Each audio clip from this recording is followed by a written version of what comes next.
Running a product agency is interesting. We do get a lot of opportunity to help our clients deal with what's right in front of them today. But oftentimes we have to help them think about what's coming, what's next, what's in front of us, what's out ahead of us. And one of the big challenges of that is how can you pay attention to a world that's changing all the time?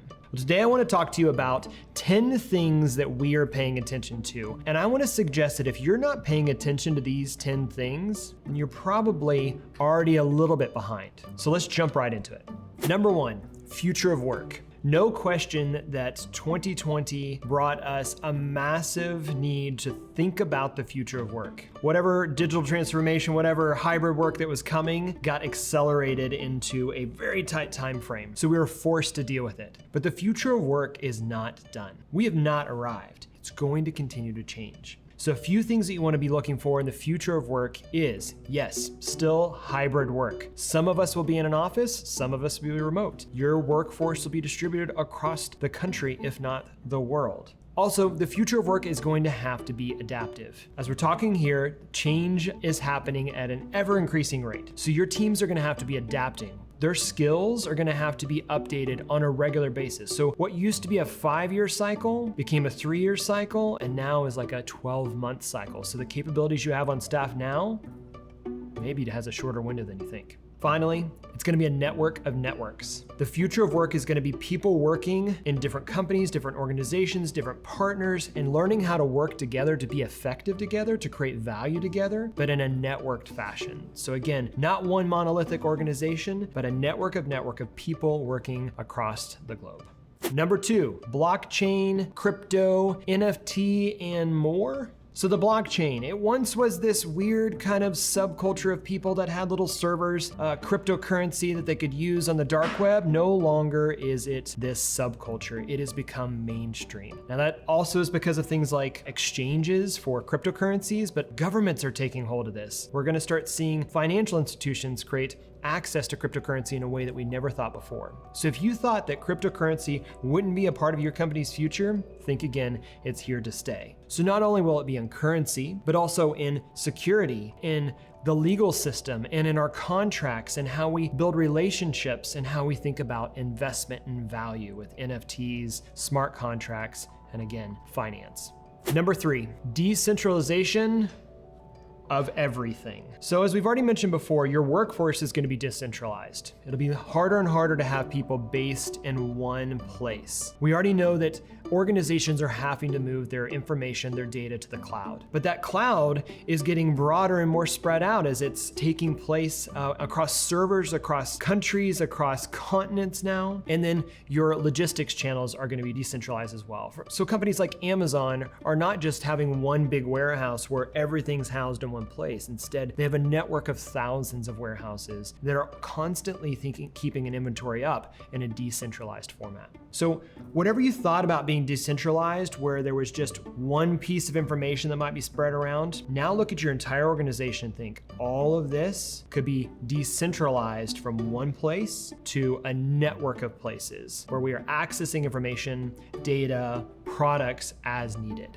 Number four, machine learning and artificial intelligence. Okay, I know we've been talking about this for several years now. This is not a new one, but if you aren't paying attention to machine learning and what the future of artificial intelligence looks like, you are going to be behind very quickly. Where is it going to take place? I think it's going to move from this large, obscure place where we're thinking about big data and the machine learning down to these micro interactions that people experience on a day-to-day basis. So that might be how you interact with Siri, or how you interact with Google Voice, Google Assistant. Google Home, Google Assistant, one of those. It's gonna look at sentiment. It's gonna look at better ways to think about grammar. It's gonna identify information for you rapidly so that you can look at something and it'll already know what it is without you having to put in the data. So if your organization is not thinking about how machine learning is gonna create better experiences for your customers and your employees and your stakeholders, you might want to pay attention because it's coming very quickly. Number 5, the digital transformation tsunami. We're going to see what was the digital transformation of 2019, 2020 is now going to sweep through every organization on every corner of the globe.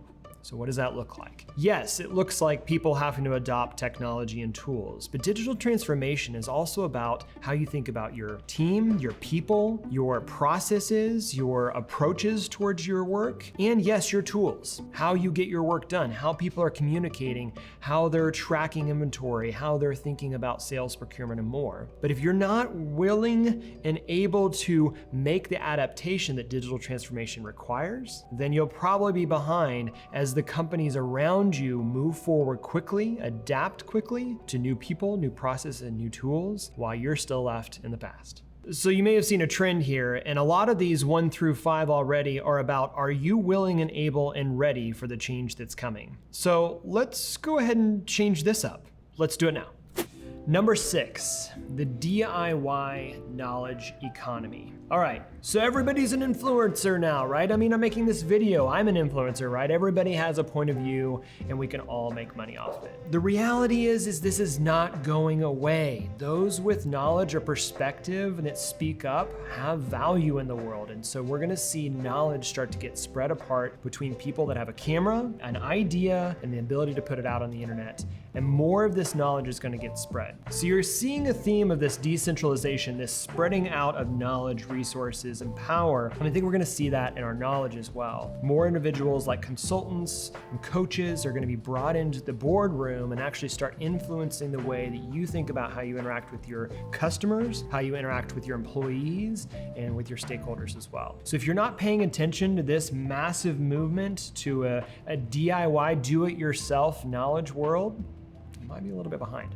Number 7, the rise of the chief product officer. All right, you've had your CEOs, your CMOs, your CTOs, your CIOs, your COOs, your chief executives, your chief officers across the board, but the new one at the table is the chief product officer. So what's a chief product officer? A chief product officer is that blend between information, technology, product, human, process. It's that blend of thinking about how does the brand interact with the tools that interact with the business. And you might think, well, isn't that what the CTO does? Or isn't that what the CIO is responsible for? And you might be right. That might be someone who is operating in a CPO kind of capacity. But we're hearing more and more organizations that need a dedicated chief product officer, someone to own their technology, own their custom software in a way that feels more like a tech startup. So if you're not thinking about a chief product officer being a part of your future C-suite,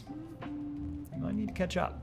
Number 8, creativity is still a superpower. Now, this was a movement, 30 years ago, and then it was a movement 10 years ago, and it's a movement again. Design thinking and design thinking principles are back at the table. And you might still think, well, yeah, I have a creative department, or I have a marketing agency or a brand group that handles creativity for us. The reality is if you're not training your executives all the way down to those that are working at the very bottom of your company how to think creatively, you're going to be behind. Creativity is the tool that helps to unlock the ability to adapt in an ever-changing world. If you're not bringing people in to help you think creatively and to empower your individuals at every level of the organization to use creative principles, likely you're falling behind. Number 9, total experience. Okay, so you've heard of user experience, UX. You might have heard of customer experience, CX. But I'm gonna suggest there is going to be even more experiences you have to be thinking about. And that's what I'm gonna call the total experience. So no longer is it enough that you create a nice website for your customers or a nice e-commerce solution for your buyers, or maybe there's a CRM that helps people to do some things on the sales and marketing front. You're gonna have to think about every single person that touches and interacts with your organization needs a better experience. That means your board needs a better experience, your C-suite needs a better experience, your employees need a better experience. We all need to be thinking about the experiences of an organization, how it interfaces with the world, and how it is seen beyond even the influence that you think you have. So total experience is going to be the hybrid of all of these things working in concert together. This is going to be hard because one of the big challenges organizations are going to face is how do we make sure that this stays cohesive, that the total experience of my brand, my organization is represented all the way through in a consistent way. But if you're not thinking about that now, I'm going to say it again, you might just be a little bit behind. Rounding it out with number 10, data, data, data. There's no question that software is eating the world. And if software is about data in and data out, then data is king. Data is the Wild West, and what we do with it will really determine how successful your organization is in the future. So that might mean, how do you think about collecting information about your customers? How do you think about better understanding your entire employee workforce? How do you think about the impact that your analytics from your product is having and how you can optimize your experience? All of this is information. All of this is data, and what you do with it will determine how successful you are in the future. A lot of organizations are collecting data, but if you're not taking the time to make meaningful decisions with and about that data, then really, I want to use your language. Hold on. Data isn't just something we collect, it's a catalyst for change. He said it best. Data isn't just something we collect, it's a catalyst for change. And I think Chris is absolutely right. Chris is behind the camera, by the way. That data isn't something that we just collect. It has to be a meaningful tool that we use to change. If you're not preparing yourself to look at your data carefully and make really strategic decisions with it, using creativity and insight, then likely you're gonna have a lot of catching up to do with the competitors that are moving forward quickly using data to catalyze their change. Okay, these are just 10 things that we're paying attention to. And I didn't even touch on like quantum computing or on aerospace or driverless cars. Guys, the world is changing fast. The question is your organization thinking about changing with the world, or are you ignoring all these things and saying, you know what, it probably won't affect me. It won't affect the work that we do today. Well, I want to suggest that if you're not paying attention to at least these 10 things, if you're not thinking about how information, how workforce, how computing, how logistics is being spread across the world, and how